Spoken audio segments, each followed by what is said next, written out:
বিয়ের পরে এক মাকে ছেড়ে এসেছিলাম, আর এক মাকে পেয়েছি।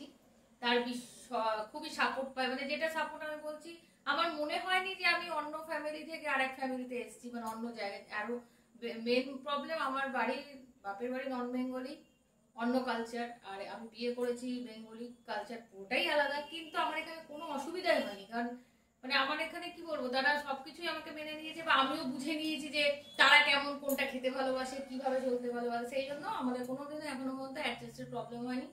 মানে যেরকম হয়, মানে কি বলবো, মানে অনেকে ভাবে বিয়ের পরে মেয়েদের স্বাধীনতাটা কমে যায়, সেইটা আমার কিছু একটুও কমেনি। সেটা মানে বিশ্বাস আপনারা কতটা করবেন আমি জানি না।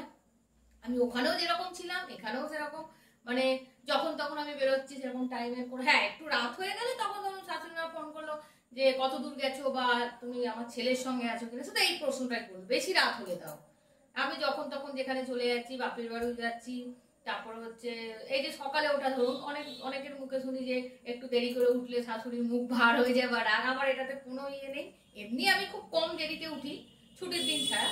তা ওনার আমাদের কখনো ডিস্টার্ব করে, 4 বছরে উনি কোনোদিন আমাদের দরজাও নক করেনি যে 8টা বেজে গেল এখনো কেন উঠছো না, বাড়ির বউরা এতক্ষণ ঘুমিয়ে থাকে না, মানে এইসব কোনো কিছুই আমার বাধা বিঘ্ন নয়। বা আমার খাওয়া দাওয়া, আমার হাজবেন্ড শাশুড়ি দুজনেই তুমি যেটা খেতে ভালোবাসো সেরকমই রান্না করো। হ্যাঁ, তার মধ্যে ধরো আমরা একটু রিচ খাই, মা খায় না, মায়ের জন্য আমরা মাংস খেলে মায়ের জন্য মাছ করে দিলাম, বা মা বলে মাছও করতে হবে না, আমাকে আলু সেদ্ধ দিতে, তাও খারাপ লাগে, আমরা মাংস খাবো, মা খাবেন, এইটুকুই। মানে খাওয়া দাওয়া থেকে আমি মানে আমার হাজবেন্ড শাশুড়ি কি পড়বে কি করবে সবকিছু আমার উপরেই ভার দিয়ে দিয়েছে। মানে ঘরের পুরো মেনটেনেন্স এখন আমার হাতেই, মানে সবকিছুতেই। তাই জন্য আমি বলবো যে আমি স্বাধীনতা একটু আমার কমেনি, আগেও যেরকম ছিলাম এখানেও। আর আরেকটা যেটা আমি বলছি, যেটা হয় সমাজে, আমার 4 বছর বিয়ে হয়েছে, আমার এখনো কনসিভ হয়নি। তো সেই জন্য আমি বলবো না, আদার্স লোকের কাছে যা শুনি কথা, আমি পাড়া প্রতিবেশী বলো, বন্ধু বলো, রিলেটিভ বলো, কিন্তু এই দুটো প্রাণীর কাছে আমি এখনো কোনো বাজে কথা শুনিনি। আমি দুঃখ পাই, মন খারাপ করি যে এখনো কনসিভ হচ্ছে না, আমি আদৌ মা হতে পারবো তো।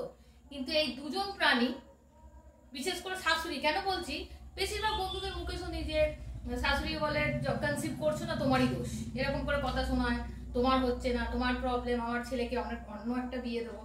কিন্তু আজ পর্যন্ত আমার শাশুড়ি এই নিয়ে কখনো, সবসময় আমাকে সান্ত্বনা দেয় যে হবে, যদি তোমার ভাগ্যে থাকে ভগবান অবশ্যই দেখবে, আর যদি না থাকে কিছু করার নেই, সবার ভাগ্যে তো সবকিছু থাকে না।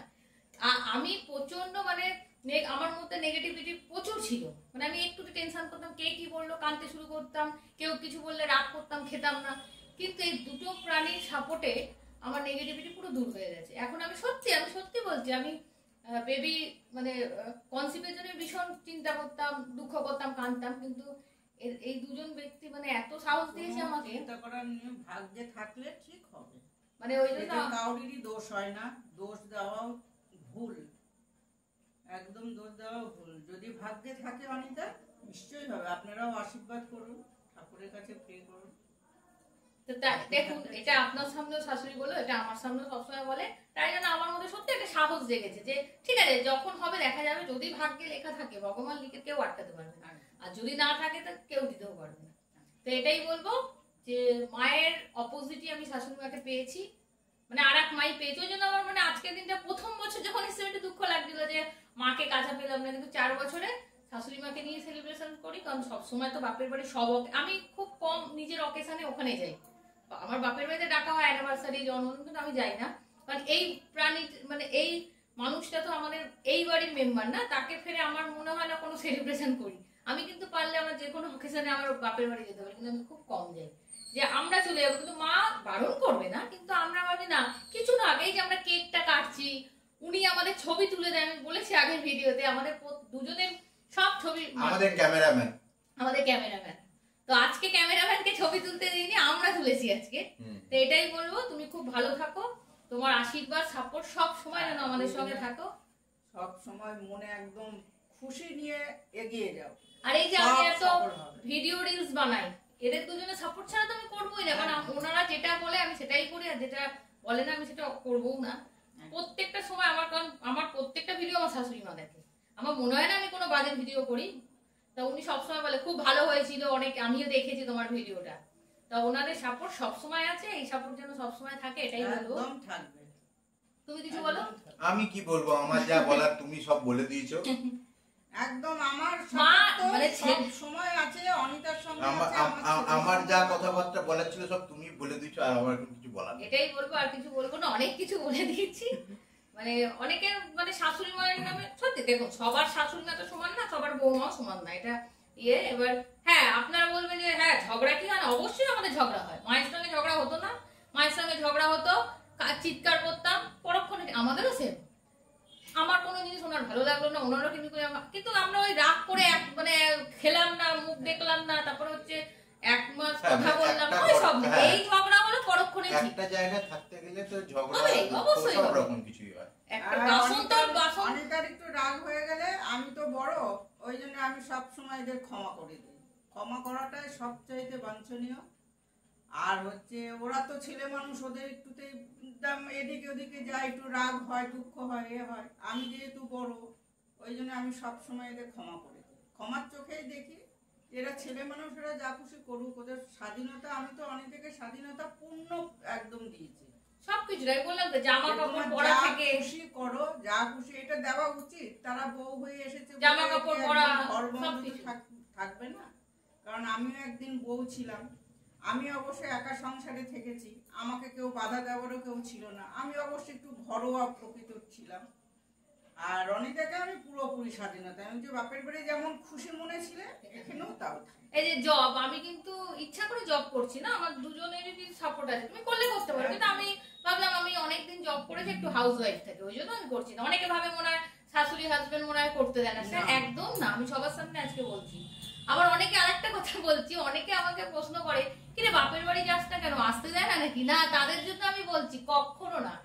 তারা সবসময়, আমি যদি এখনই বলি আমি যাবো, আমাকে এখনই নিয়ে যাবে, একদম না। কারণ আমি মনে হয়, আমি ভাবি যে এই সংসারটা যখন, এই সংসারের সব দায়িত্ব আমার, আমাকে তো দেখতে হবে না, প্রতিদিন মেনটেন করতে হবে, হাজবেন্ডকে দেখতে হবে, শাশুড়ি মাকে দেখতে হবে, সবার কথা ভেবে যাই না কেন, তাদের কাজ, আমার বাবা মাকেও দেখতে হবে, তাদের দায়িত্ব আমার কাছে রয়েছে অবশ্যই।